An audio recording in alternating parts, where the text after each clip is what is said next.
Davos. The elites are meeting over at Davos. When I say elites, I really mean elitists because, listen, I am by pretty much all available metrics elite, meaning I went to an Ivy League law school and I have a really good income and I own a company and all of that. But I don't mean that people who are rich are elites. What I mean are people are elitists. They believe that they ought to run the world. They ought to have power to control your life, and they ought to have that power because they're so good at what they do, because they're so special, because they're so brilliant.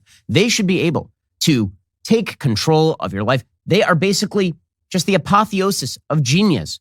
All public opinion will be telescoped into them personally. They are the apex creatures when it comes to the political system globally. And these are the people who ought to run things. You know, when I went to Harvard Law School, first day, orientation, Elena Kagan was the dean. She now, of course, is on the Supreme Court. And I vividly remember her standing in a giant hall in the middle of the Harvard campus, and the place looked like it was something out of Harry Potter. It was all mahogany and beautiful seats and velvet and all the rest. And she gets up on stage and she says, "You guys will be the rulers of the universe. You'll be ruling the world. The people in this room will be on the Supreme Court. They'll be in Congress. They'll be the people in the halls of power." And I thought to myself, why? Because we did really well on the LSAT?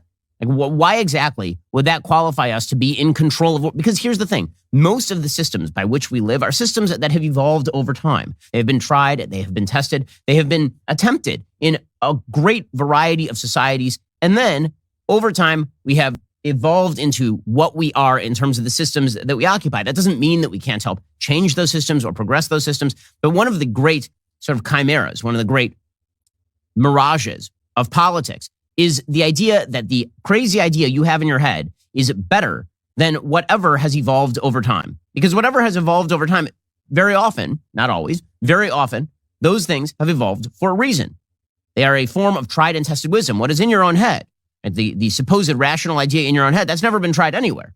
And so you actually have to make a very compelling case as to why what was ought to be overthrown in favor of the grand idea that you have concocted inside your own brain. This is the point that Michael Oakeshott makes when he talks about rationalism. We as human beings have a tendency to do things not because they're rational, but because they are the way that we have been taught, or because they're the way that society has imprinted us, or the way evolution has changed us. Right? Because of that, we tend to act in a certain way. And then we make up excuses in our own mind for why we do the things that we do. There's a point that Jonathan Haidt has made also with regard to his work in the field of psychology. Very often, the reasons we do things have nothing to do with the actual reasons that we do things. In fact, they've done experiments with people who have had forms of brain damage. What they will do is their brain will be telling them to perform a particular act, and they won't know why they're performing a particular act. It doesn't make sense in context. And then when people are asked, they will immediately shift into trying to explain in a rational way why they are doing what they're doing. They'll just randomly pick up a pen, and they'll look down, they'll realize the pen is in their hand, and they won't know why there's a pen in their hand. And so they'll be asked, "Why do you have a pen in your hand?" And then they'll make up a giant excuse as to why they have a pen in their hand and try to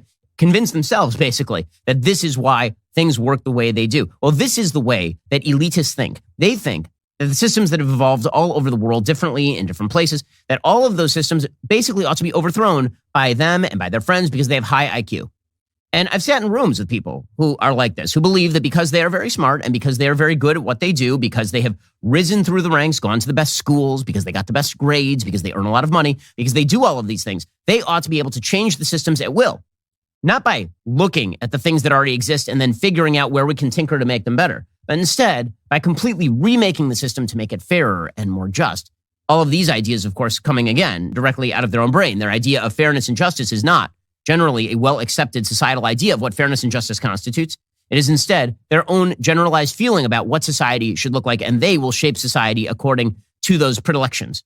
And they will do so in the name of you. Right? They will say that you are the ones who want this. This is why, for example, you have Klaus Schwab, who is the head of the World Economic Forum, talking about why people like Klaus Schwab should basically run things.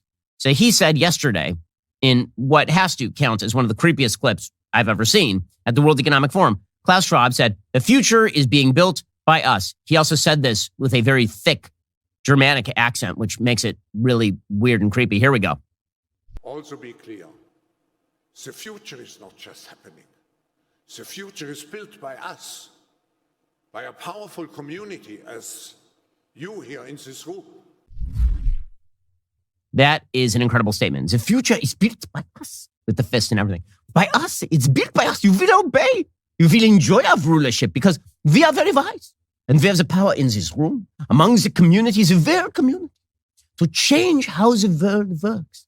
Now, your people, yeah, but we in this room are very smart. We have power ties on. We wear $1,000 suits.